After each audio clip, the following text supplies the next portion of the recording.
नमस्कार साथियों, मैं स्वागत करती हूँ आपका अपने YouTube चैनल में। तो आज हम सामान्य हिंदी के अंतर्गत जो 300 है उसमें अंतर और उसके उच्चारण के विषय में यहाँ पर पढ़ेंगे। ठीक है।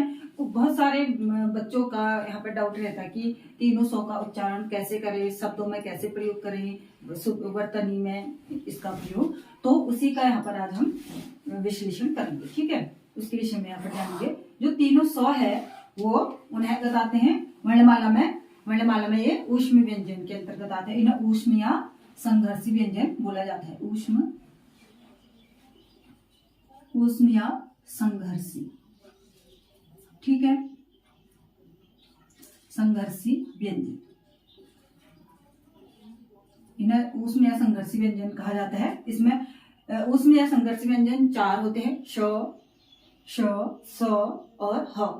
तो इसमें हम तीनों सौ का हमने यहाँ पर आज इनके विषय में पढ़ना है। जो तीनों सौ है ये है तालव्य श, मूर्धन्य श और दंत्य श। तो ये तालव्य श, मूर्धन्य श और दंत्य श इन्हें क्यों बोला जाता है और इनका उच्चारण कैसे होता है जानते हैं। जो इन तीनों सौ को इनके उच्चारण स्थान के आधार पर इन हम अंतर कर सकते हैं। ठीक है, और इनका शुद्ध उच्चारण कर सकते हैं। जानते हैं कि इनका उच्चारण स्थान किसका कौन सा है। ठीक है, जो ये सौ है सलजम वाला सौ, इसका उच्चारण स्थान है तालु। और जो षटकोण वाला सौ है उसका उच्चारण स्थान है मूर्धा। जो सपेरा वाला सौ है उसका उच्चारण स्थान है दंत्य। ठीक है, तो इन तीनों सौ का उच्चारण हम किस प्रकार से करते हैं हम उसको इस डायग्राम के माध्यम से समझते हैं। मान लीजिए हमारे मुंह का ऊपरी जबड़ा है, ऊपरी हिस्सा, और ये इसके दांत है, ये दांत है, ये दांत वाला हिस्सा आ गया, और ये यहाँ पर आ गया इसके पीछे आ गया तालु, और ये यहाँ पर मूर्धा। ठीक है, तो जो तालव्य सौ है उसका उच्चारण कहाँ से होता है? तालु से। ठीक है, जो हमारे दांत का पीछे वाला हिस्सा यहाँ होता है। क से म तक के जो हमारे स्पर्श व्यंजन है उसके अंतर्गत जो तालव्य वर्ण है चौ, छ, ज, झ, य, तो उसी के अंतर्गत हमारा ये तालु सौ भी उन्हीं के ग्रुप में शामिल है। ठीक है, तो इसका उच्चारण भी हम उन्हीं के अनुसार या उन्हीं के साथ करते हैं। जैसे कीजिए चौ, छ, ज, झ, य, श। तो आप जब तालु से श बोलेंगे तो कौन से स्वर की ध्वनि आएगी? तालु वाले स्वर की, जो सलजम वाला स्वर है श। फिर आता है उसके बाद हमारा मूर्धन्य श। मूर्धन्य श का उच्चारण होता है तालु के पीछे वाले हिस्से से। तो मूर्धन्य श भी हमारे 25 स्पर्श व्यंजन वर्ण है, उसमें जो क से म तक जो स्पर्श व्यंजन है उसमें जो मूर्धन्य द्वारा जो उच्चारित किए जाते हैं जो ट वर्ग के अंतर्गत मूर्धन्य, इन वर्णों को, क्योंकि ये क्या होते हैं इनके उच्चारण में हमारी जीवा थोड़ा सा क्या होती है, मुड़कर इन वर्णों का उच्चारण करती है। जैसे ट, ठ, ड, ढ, न, श। तो इसी प्रकार से हमने इस श का भी उच्चारण करना है जो कि यहाँ से होगा। ठीक है, फिर आता है सपेरा वाला सौ। तो इसके उच्चारण में एक सीटी वाली ध्वनि हमें सुनाई देती है। यदि आपने ध्यान से कभी शब्दों को पढ़ा है और शब्दों को उच्चारित करने में उनको ध्यान से उच्चारण किया है उनका, यदि दंत्य सौ का उच्चारण होता है यहाँ से। और दंत्य सौ किसके अंतर्गत आता है? जो हमारे स्पर्श व्यंजन के अंतर्गत त वर्ण है, त वर्ग के ये वर्ण आते हैं श, इसलिए इन्हें दंत्य वर्ण बोला जाए। जीवा जब हमारे दांतों को स्पर्श करके जब सौ का उच्चारण करती है तो इस सौ का उच्चारण होता है। ठीक है, तो मैं इन्हें एक बार वर्ग के आधार पर भी इनको बांट देती हूँ। तालु, मूर्धा,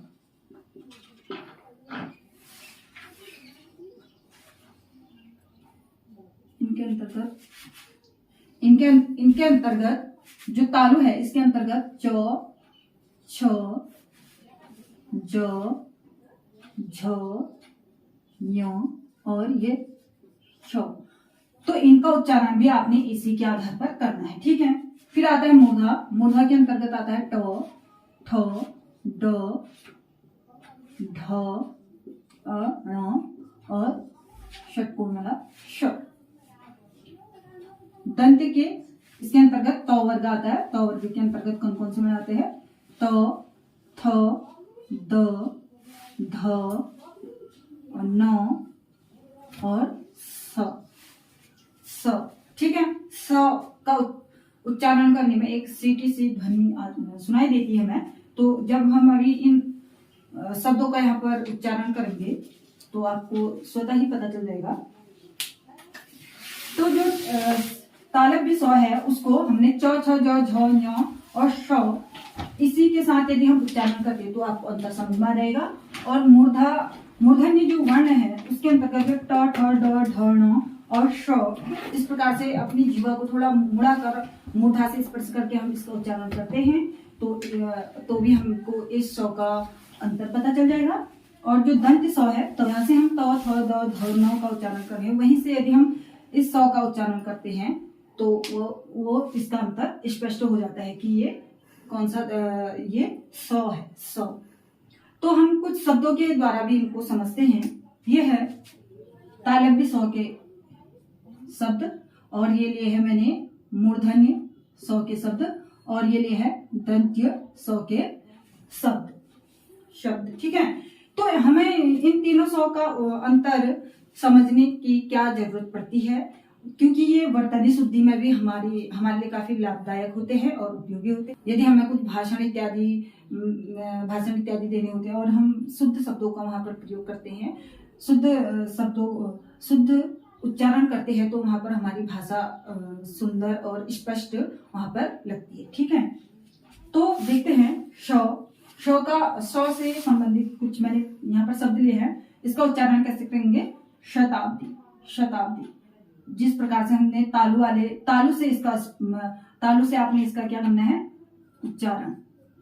तालु से इसका उच्चारण करना है। इस श का उच्चारण करते हुए इन शब्दों को पढ़ना है, जैसे शताब्दी, शिरोमणि, शिक्षा, राशि, ईश, शिव, शुद्ध। ठीक है, तो यदि आप ऐसे शब्दों को ध्यान में रखेंगे कि यहाँ ये स है तो आपको और इसका अंतर और अच्छे से स्पष्ट हो जाएगा।